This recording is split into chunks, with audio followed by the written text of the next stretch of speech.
Pada kisah kali ini, kita akan menceritakan kasus yang paling menarik yang pernah terjadi di dunia ini. Kasus ini juga membuat bulu hidung kita naik hingga merinding ketika kita mengetahui tentang apa yang terjadi dengan kasus ini. Dalam kisah ini, kita akan menceritakan seorang gadis yang bisa dikatakan gadis yang psikopat dan kejam pada usia yang muda. Pasti kalian penasaran dengan kisahnya? Untuk itu, mari kita bahas. Sebelum kita membahas kasus tersebut, carilah posisi ternyaman kalian terlebih dahulu guys, agar kalian bisa menikmati dengan bersantai di waktu kosong kalian juga. Dan jangan lupa subrek channel ini dan aktifkan tombol loncengnya juga, agar kalian bisa mendapatkan notif dari kisah-kisah terbaru channel ini, yang tentunya pasti memberikan kisah-kisah yang menarik dan juga kasus-kasus yang pernah terjadi di dunia ini guys. Selamat datang di True Story.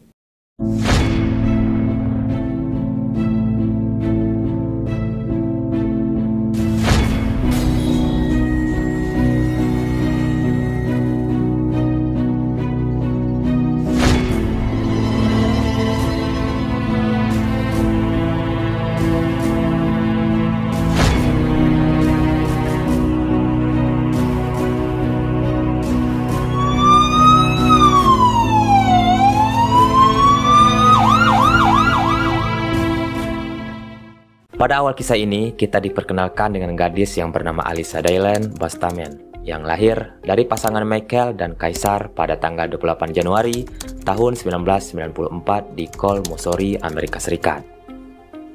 Alyssa lahir dari orang tua yang sangat tidak stabil dan masih sangat muda. Ibunya berusia 15 tahun saat melahirkan Alyssa. Ironisnya, orang tua Alyssa juga telah bercerai ketika dia masih kecil. Sayangnya, Alyssa memiliki masa kecil yang sangat sulit. Dia bahkan sering diabaikan karena orang tuanya kecanduan narkoboy dan juga miras. Ayahnya juga masuk penjara karena kasus penyerangan yang disunting. Sedangkan ibunya overdosis di depan Alyssa pada usia 6 tahun. Dan setelah kejadian inilah, kakek dan neneknya mendapatkan hak asuh atas anak-anaknya. Dan mereka akhirnya pindah ke St. Martin's MO bersama saudara kembarnya dan juga saudara tirinya yang berusia 6 tahun yang bernama Emma.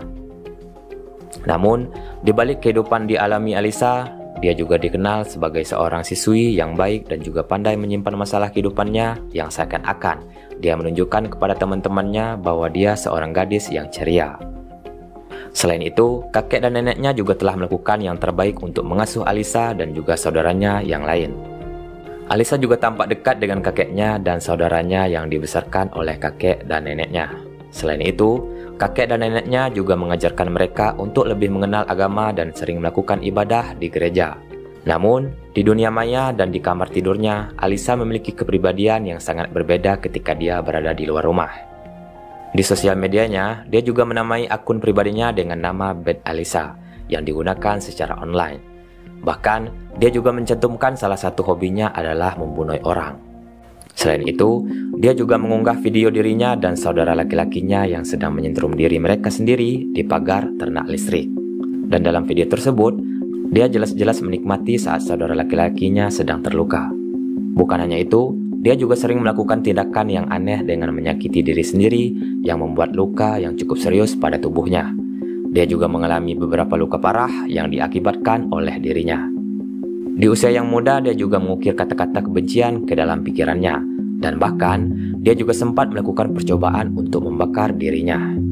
Bisa dikatakan, dia terlahir sebagai anak yang tidak memiliki kesehatan mental yang membuat dirinya depresi di usia yang sangat muda. Alyssa juga pernah melakukan untuk pertama kalinya dengan mencoba bundir pada tahun 2007. Yang mana pada saat itu dia berusia 12 atau 13 tahun.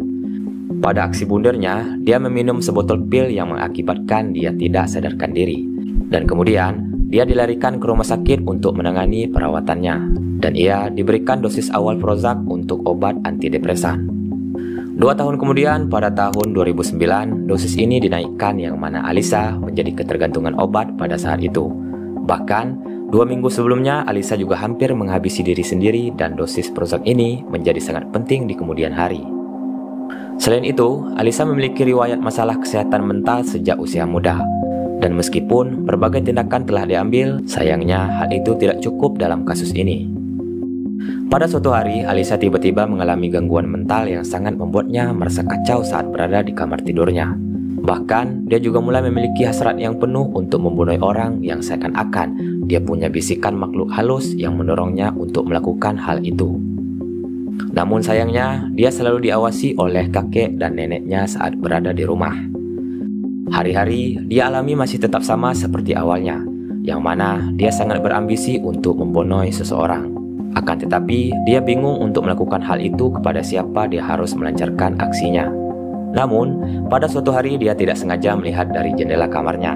Dan saat itulah dia melihat seorang gadis yang bernama Elizabeth Olten yang merupakan tetangga yang ada di rumahnya. Dan disinilah dia mulai mencoba menargetkan gadis tersebut.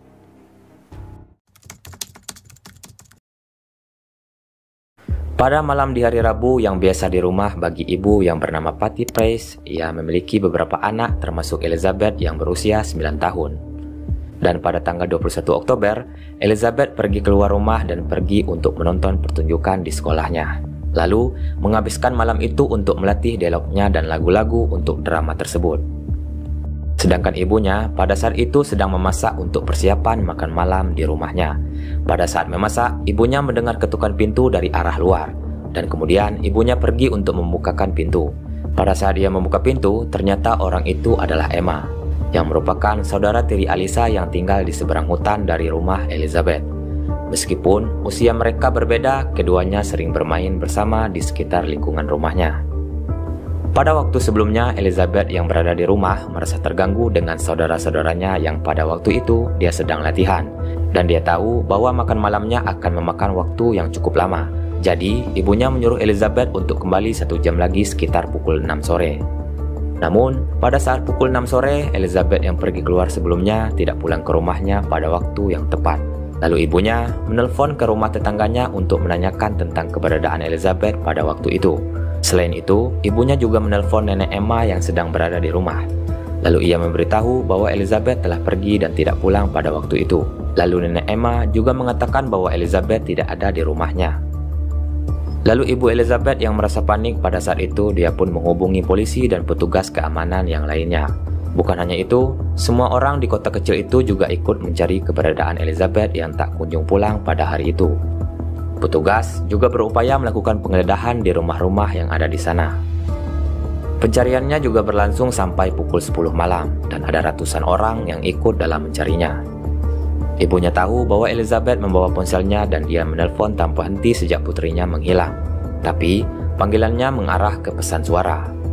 Para investigator menghubungi perusahaan telepon seluler dan memerintahkan apa yang disebut ping darurat. Lalu, perusahaan tersebut mulai melakukan pengecekan terhadap telepon seluler milik Elizabeth. Kemudian, data dikumpulkan dan digunakan untuk menemukan lokasi telepon seluler yang tepat. Dan polisi mulai menerima ping dari telepon seluler milik Elizabeth. Polisi juga mengatakan, ping dari telepon semuanya berlokasi di area umum hutan. Dan itulah adalah area hutan yang sangat luas di belakang rumah. Tapi, ini adalah hutan yang lebat dan ada banyak area yang harus ditutupi. Kemudian, laporan orang hilang dikirim ke lembaga penegak hukum, tetangga, dan FBI. Selain itu, polisi juga menjelaskan bahwa kami melakukan penggeledahan di hutan di area tersebut. Kami mendirikan pos pemeriksaan di seluruh area untuk setiap orang yang berkendara masuk dan keluar dari area tersebut. Bukan hanya itu, kami juga melacak semua pelanggan lokal yang terdaftar. Dan kami memiliki pesawat di udara, helikopter, tim anjing, tim penyelam untuk kolam dan sungai. Segala yang bisa kami lakukan saat itu, kami berusaha ingin menemukannya. Masalah yang mereka hadapi saat itu adalah mencari dan menemukan Elizabeth, seorang gadis berusia 9 tahun yang masih hidup. Pada hari Kamis selama pencarian, polisi kembali ke rumah tempat tinggal Emma. Dan mereka telah mencari Elizabeth di seluruh rumah dan mencari petunjuk apapun yang mengenai keberadaannya. Lalu, polisi juga mewawancarai Alisa pada saat itu. Pada saat yang sama, petugas pencarian darat menemukan hal yang aneh yang tampak seperti kuburan dangkal. Lalu, mereka memanggil tim untuk memproses adegan tersebut seolah-olah itu adalah TKP. Dan pada saat itu, FBI datang bersama Alisa. Bukan hanya itu, Alisa juga saat itu mengaku pernah menggali lubang tersebut dan saat ditanya alasannya, ia mengaku sering menggali kuburan untuk mencari bangkai hewan. Dia mengatakan, dia merasa hal itu menghormati hewan yang telah mati. Tidak ada seorang pun di kuburan kosong dan dangkal ini, tetapi polisi tidak yakin dengan hal itu. Polisi juga yakin bahwa lubang ini berukuran tepat untuk seseorang seperti Elizabeth. Polisi juga yakin bahwa itu adalah kuburan untuk jasad seorang anak. Seperti yang disebutkan, mereka menggeledah properti tersebut karena pemiliknya menyetujui penggeledahan tersebut. Dan salah satu petugas bukti mulai menggeledah kamar Alyssa. Kemudian, mereka menemukan pemandangan yang sangat menyeramkan dan menyusahkan. Di dindingnya penuh dengan tulisan-tulisan aneh, sebagian ditulis dengan pena dan satu bagian lagi bahkan ditulis dengan cairan merah. Dia juga punya puisi-puisi bundir dan gambar-gambar aneh di dindingnya. Dia juga punya banyak kartu pos dan surat dari ayahnya yang sedang menjalani hukuman kejahatannya di penjara. Namun, hal terpenting yang mereka temukan dalam pencarian itu adalah buku harian Alyssa. Pada tanggal 21 Oktober, ada sebuah paragraf besar yang dituliskan dengan tinta biru, tepat pada hari ketika Elizabeth menghilang. Tahukah kalian bagaimana terkadang jika kita mencoret sesuatu di kertas catatan, goresannya tidak sepenuhnya akan hilang? Misalnya, bagaimana kalian bisa melihat coretan itu? Dan itulah yang terjadi di sini. Namun, ada yang menarik setelah ditemukan buku harian Alyssa. Kalian mau tahu apa yang tertulis di buku itu? FBI menemukan paragraf di jurnal yang berbunyi, "Saya baru saja membunuh seseorang. Saya mencekik mereka dan menggorok leher mereka, dan menikam mereka, dan sekarang mereka sudah matoy. Saya tidak tahu bagaimana mereka merasakan sakit pada saat itu, akan tetapi itu sungguh menakjubkan. Saya merasakan bahwa saya sudah meluapkan perasaan saya pada saat itu. Oh my God, saya tidak menyangka bahwa saya bisa melakukan ini. Itu cukup menyenangkan bagi saya. Namun, saya agak gugup dan gemetar saat ini. Mungkin saya harus pergi ke gereja sekarang." Bisa kita simpulkan bahwa orang ini selain mengalami gangguan mental, dia juga merupakan seorang psikopat yang kejam yang pernah terjadi di usia yang masih muda itu.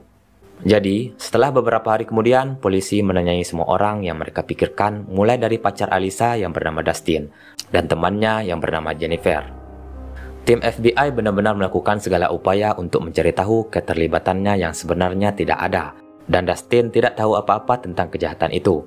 Ketika mereka menceritakan apa yang terjadi, anak malang itu jatuh sakit. Dia tidak tahu apa yang sedang terjadi.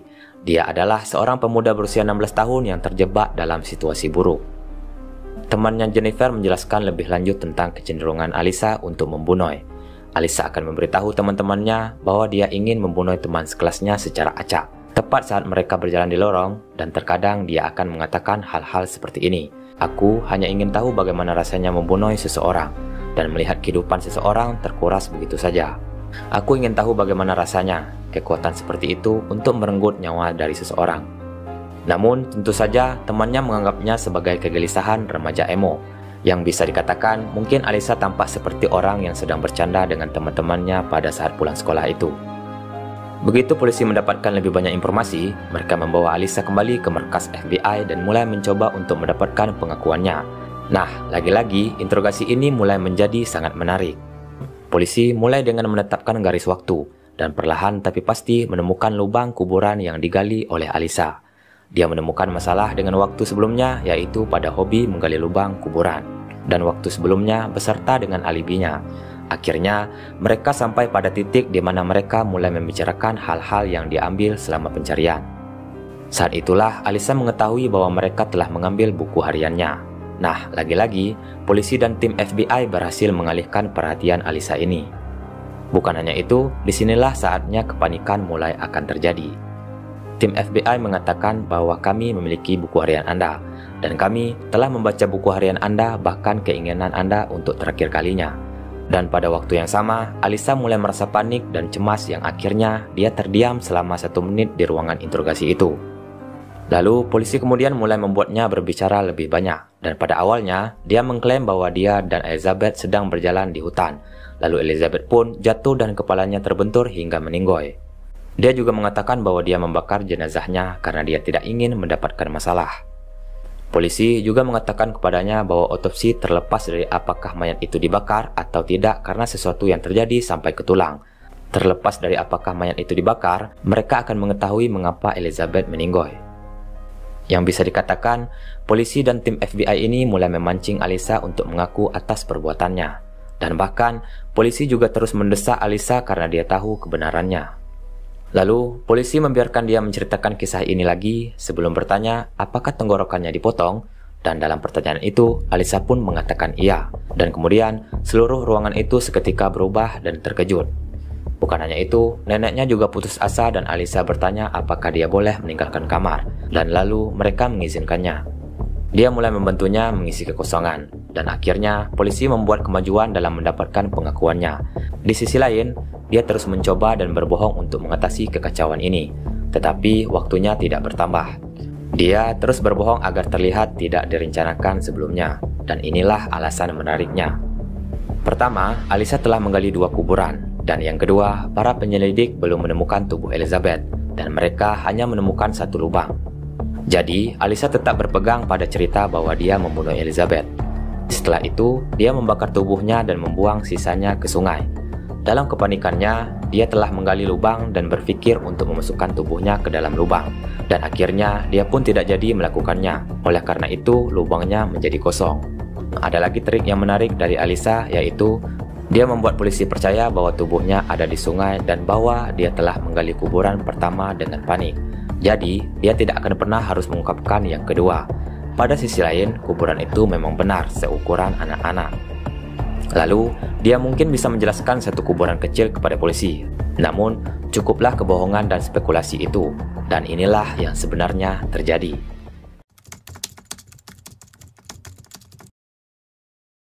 Dia mengatakan bahwa dia mengirim Emma, saudara perempuannya, ke rumah keluarga Olten untuk menjemput Elizabeth.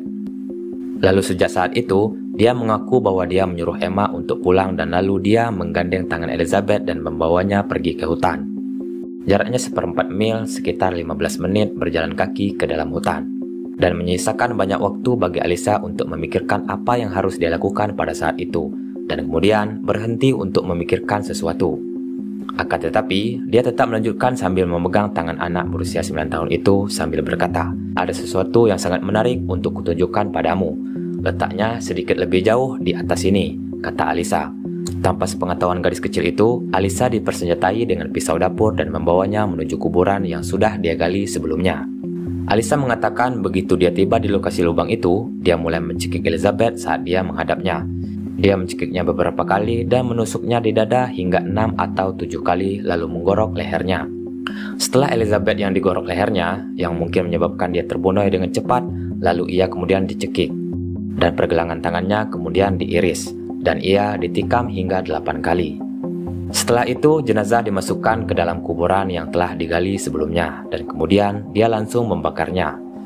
Polisi juga baru tahu bahwa kedua kuburan ini digali 5 hari sebelum kejahatan terjadi. Dalam keterangan ibunya, Elizabeth sangat mencintai Hannah Montana dan Taylor Swift yang merupakan saudaranya juga. Dia kemudian dimakamkan di peti matoy berwarna putih, yang merupakan seorang gadis yang feminim. Lalu, dia dimakamkan pada tanggal 28 Oktober tahun 2009. Ini salah satu kasus yang kejam selama saya membahas tentang kasus-kasus yang pernah terjadi di dunia ini. Karena korban tersebut merupakan anak kecil yang tidak bersalah, yang membuat kita tidak habis pikir. Oke, kita lanjut ceritanya.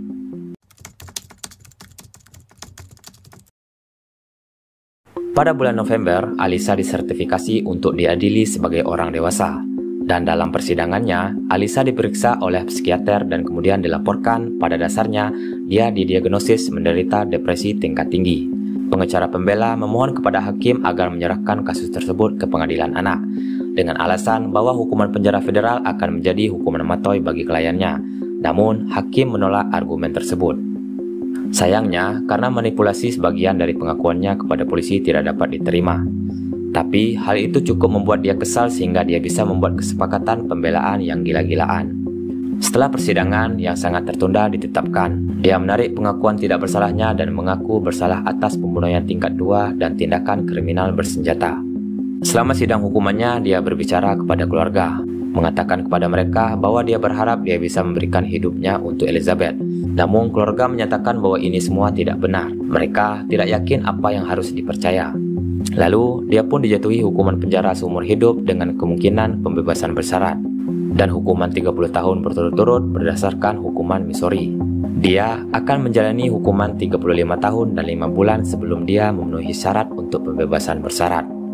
Adapun motif yang dia lakukan karena alasan yang jelas mengapa dia membunuh korbannya hanya karena dia sangat penasaran bagaimana rasanya melakukan pembunuhan. Alisa juga sempat mengajukan banding pada tahun 2014 yang pada saat itu langsung ditolak.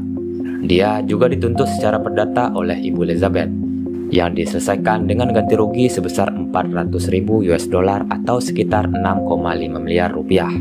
Dan bagian dari penyelesaian mereka mencakup hukuman anak-anak, yang berarti bahwa setiap dana yang diperoleh Alisa dari kasus tersebut harus dilaporkan kepadanya.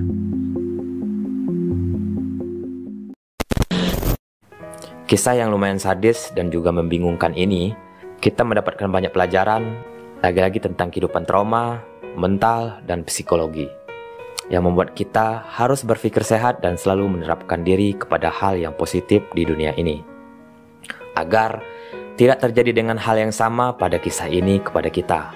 Untuk itu, tetaplah waspada dan jagalah diri kalian baik-baik, dan sampai jumpa lagi di story selanjutnya.